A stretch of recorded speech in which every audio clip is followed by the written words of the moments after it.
भगवान राम जब सत्य के लिए लड़े, उनके पास सत्ता नहीं थी।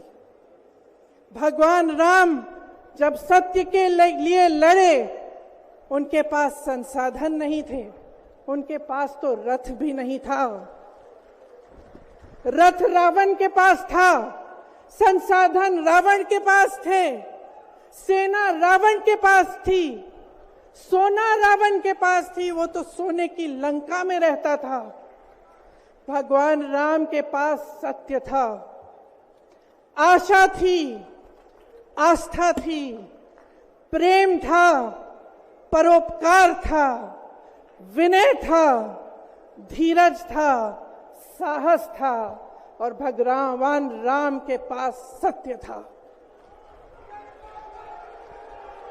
मैं सत्ता में बैठे हुए सरकार के जितने भी सदस्य हैं, अपने प्रधानमंत्री नरेंद्र मोदी जी को याद दिलाना चाहती हूं कि इस जीवन राम भगवान के जीवन गाथा का क्या संदेश था। सत्ता सदैव नहीं रहती, सदैव नहीं रहती सत्ता। सत्ता आती है, जाती है, अहंकार चूर चूर होता है एक दिन। यही संदेश था भगवान राम का, उनके जीवन का।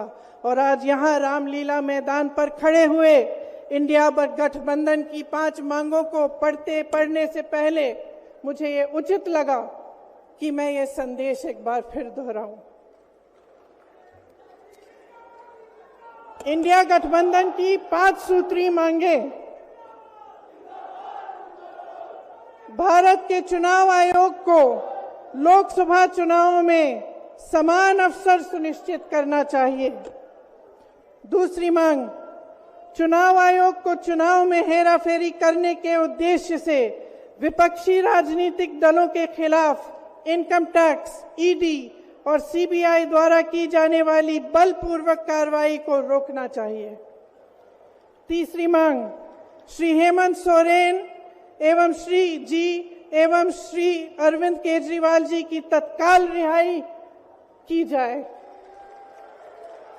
चौथी मांग, चुनाव के दौरान विपक्ष के राजनीतिक दलों का आर्थिक रूप से गला घोटने की जबरन कार्रवाई तुरंत बंद होनी चाहिए।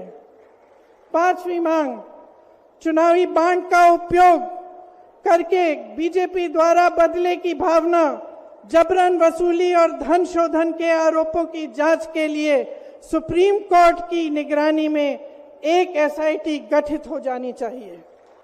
बीजेपी शासन द्वारा पैदा की गई अलोकतांत्रिक बाधाओं के बावजूद इंडिया गठबंधन लड़ने, जीतने और हमारे लोकतंत्र को बचाने के लिए दृढ़ और आश्वस्त है। जुड़ेगा भारत, जीतेगा इंडिया। एक बार मेरे साथ कहिए, जुड़ेगा भारत, जुड़ेगा भारत।